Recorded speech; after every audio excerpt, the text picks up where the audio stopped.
গাজায় ইসরায়েলি বাহিনীর হামলায় গেল ২৪ ঘন্টায় নিহত হয়েছেন আরো ৭৪ জন। এ সময় আহত হয়েছেন আরো বেশ কয়েকজন। এমন পরিস্থিতিতে মার্কিন প্রেসিডেন্ট ডোনাল্ড ট্রাম্প আবারও শীঘ্রই যুদ্ধবিরতির আশাবাদ ব্যক্ত করেছেন।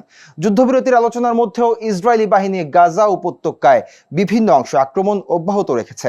বুধবার ৯ জুলাই নিহত ৭৪ জনের মধ্যে ৮ জন ইসরায়েল ও মার্কিন সমর্থিত গাজা হিউম্যানিটেরিয়ান ফাউন্ডেশন জিএইচএফ এর একটি খাদ্য বিতরণ স্থানে খাবারের জন্য অপেক্ষা করার সময় প্রাণ হারিয়েছেন।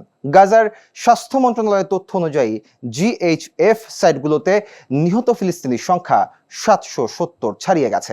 এদিকে বিশ্ব স্বাস্থ্য সংস্থা WHO জানিয়েছে ২০২৩ সালে সংঘাত শুরু হওয়ার পর থেকে গাজার স্বাস্থ্য সেবা কেন্দ্রগুলোতে ৬০০টিরও বেশি আক্রমণ হয়েছে। জাতিসংঘের তথ্য অনুযায়ী গাজার ৩৬টি সাধারণ হাসপাতালের মধ্যে মাত্র ১৮টি আংশিকভাবে কাজ করছে।